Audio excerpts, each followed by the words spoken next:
welcome back to my channel.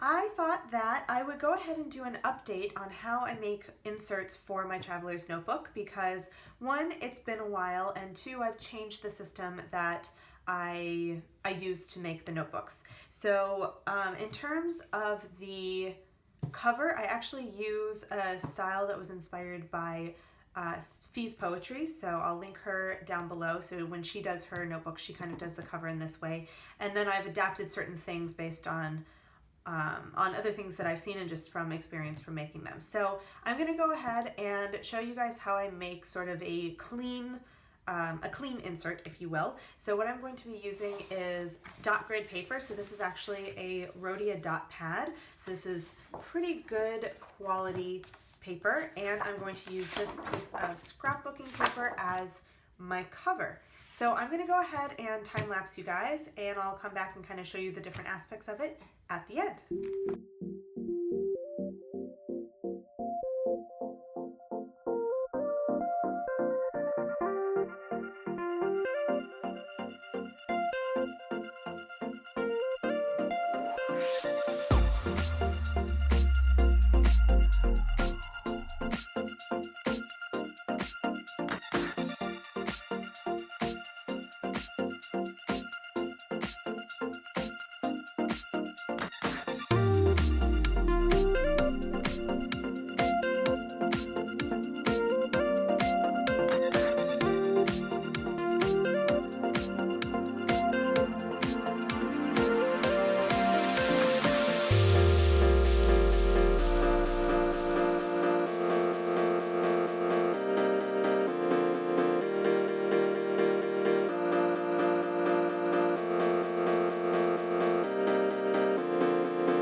that is the way that I make a really simple insert. So you'll see that I took one piece of scrapbooking paper, and I do use just a standard insert. This one happens to be a weekly insert, but I've used, whatever I have easily accessible, so a blank insert, a grid insert, whatever, just for the size.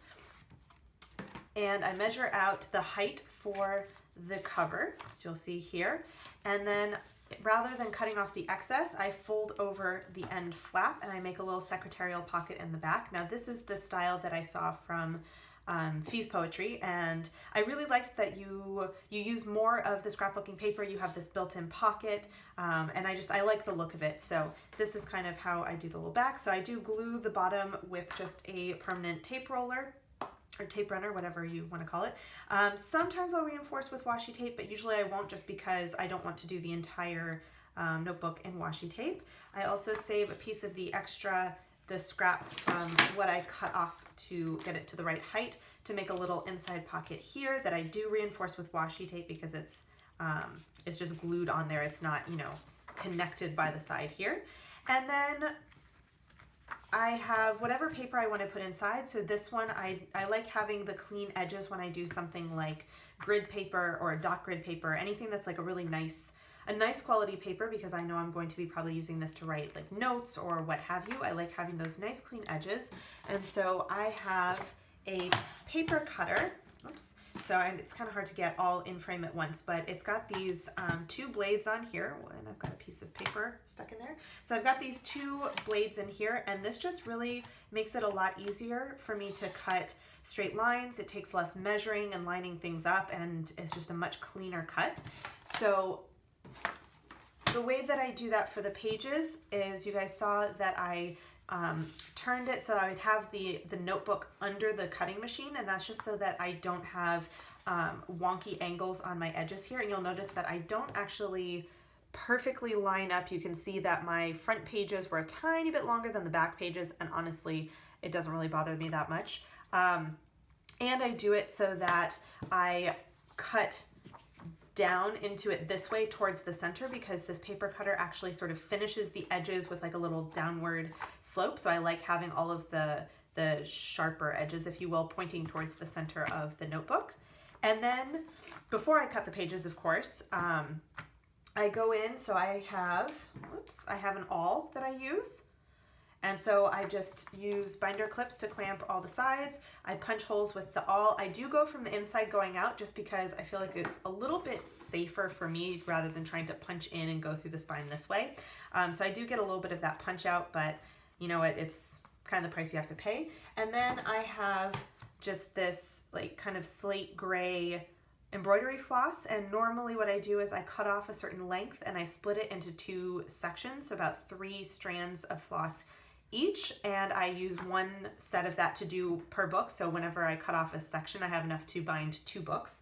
And I just have, now here's the question, where did my needle go? There we go. So I got a set of embroidery needles, and I just use the largest one that I have to stitch up my spine. So yeah, once it's all stitched up, I go ahead and I cut my pages, and there you have it. That is how I make a pretty normal looking insert. So if you guys have any questions or comments, please let me know down below. I hope you guys enjoyed seeing an update on how I make my inserts. I will also be doing another video to show you guys how I actually do my junk journal inserts. So when I do different styles of paper inside, I have a slightly different process, sort of. So I will be back soon with that video. Hope you guys have a great day. Bye.